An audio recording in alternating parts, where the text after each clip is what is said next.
आज का ये एपिसोड शुरू करने से पहले एक छोटी सी बात। क्या आप भी अपना पॉडकास्ट बनाने की सोच रहे हैं? तो एंकर ट्राई कीजिए।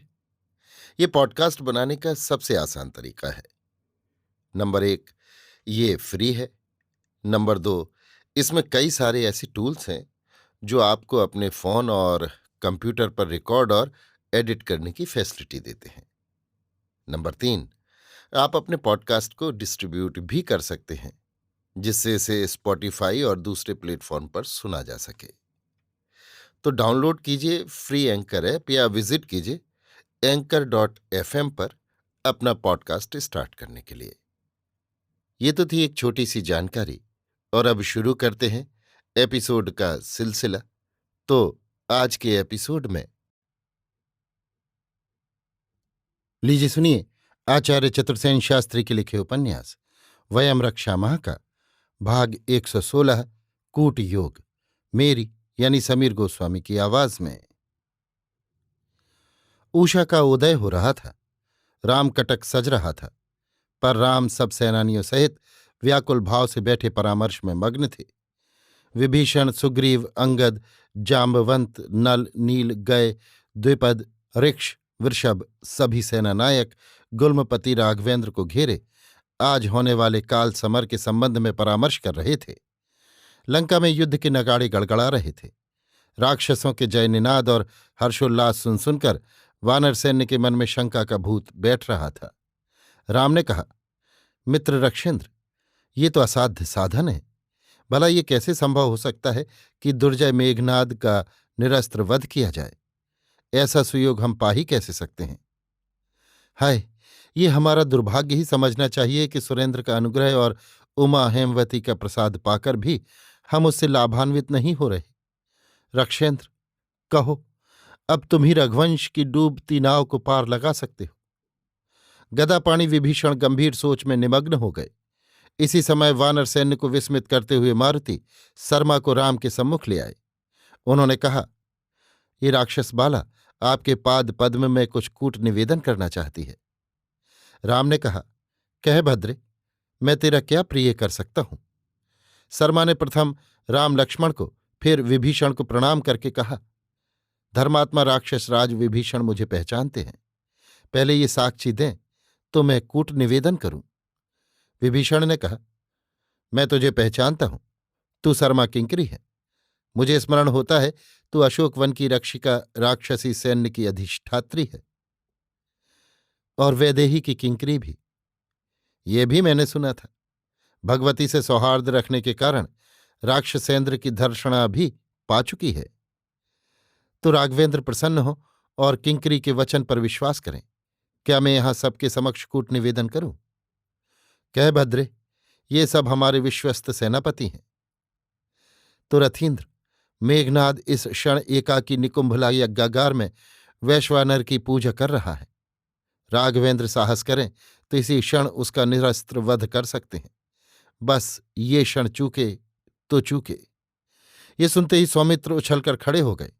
उन्होंने कहा, हे कल्याणी, क्या तू निकुंभला यज्ञागार का मार्ग जानती है?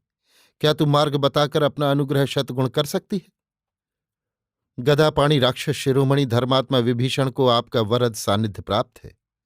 ये चाहे तो आपको गुप्त रूप से अगम्य यज्ञागार में सशस्त्र निरस्त्र एकाकी रावणी के सम्मुख एक मुहूर्त में ही ले जाकर खड़ा कर सकते हैं। तो आर्य, अब विलंब मत कीजिए, अनुमति दीजिए, उषा का उदय हो रहा है। राम ने आर्द्र नयन होकर कहा, भाई, जिसे देखकर देव दैत्य सभी भयभीत होते हैं, जिसने देखते ही वानर कटक से रक्षित हमें बात की बात में शरविद्ध कर दो दो बार भूपतित किया, उसके सम्मुख तुम्हें कैसे जाने दूं?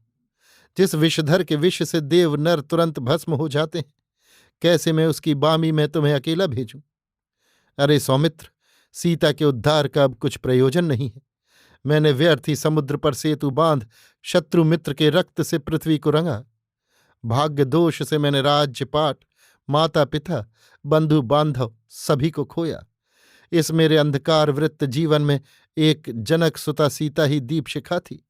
स्वदृष्ट ने उसे भी बुझा दिया। अब एक तुम ही मेरी आशा के आधार हो। तुम्हें मैं नहीं खोऊंगा।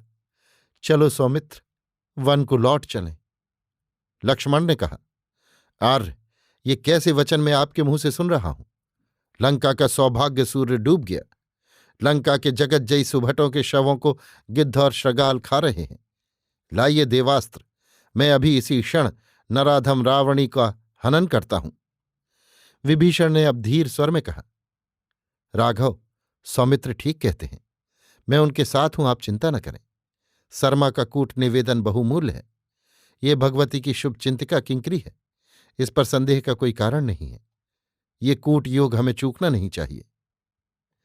मित्र, राम ने संतप्त स्वर में कहा, जब मैंने पिता की आज्ञा से वन गमन किया तो वीरवर लक्ष्मण तरुण यौवन में सब सुखों को तिलांजलि दे स्वेच्छा से मेरे पीछे वन को चल दिए।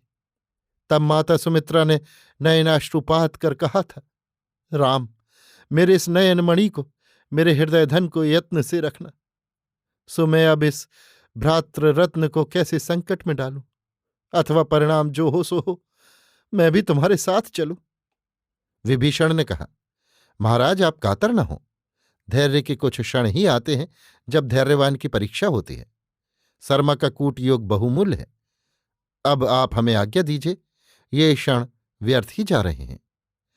राम ने मस्तक नवा आंखों से अश्रु गिराए और कहा, लाओ देवास्त्र, मैं अपने हाथों सौमित्र का वीर श्रृंगार करूंगा। उन्होंने दिव्य कवच धारण कराकर कमर में कृपाण, पीठ पर उमादत्त ढाल, हाथ में नाग सिद्ध दिव्य धनुष, पीठ पर अक्षय तूणी कस दिया, मस्तक पर लोह त्राण सजा दिया। सौमित्र ने राघवेंद्र की प्रदक्षिणा करके साष्टांग दंडवत किया और कहा, आर्य, आशीर्वाद दीजिए, मैं आज दुर्धर शत्रु का संहार करूं। भाई, जैसे पीठ दिखाते हो वैसे ही मुंह दिखाना। मित्र रक्षेंद्र विभीषण, मेरे जीवन और मृत्यु तुम्हारे ही हाथ है। मैं अपना रत्न तुम्हें सौंपता हूं, अब और क्या कहूं। मातली, सौमित्र को तुम ले जाओ और ऐसे ही ले आओ देव। इतना कह राम विकल भाव से उद्विग्न मन खड़े रहे। सौमित्र और विभीषण दिव्य देवरथ में बैठ द्रुत गति से निकुंभला यज्ञागार में नील पद्म की मंत्रपूत आहुति देते हुए यज्ञ दीक्षित रावणी का निरस्त्र वध करने चल पड़े।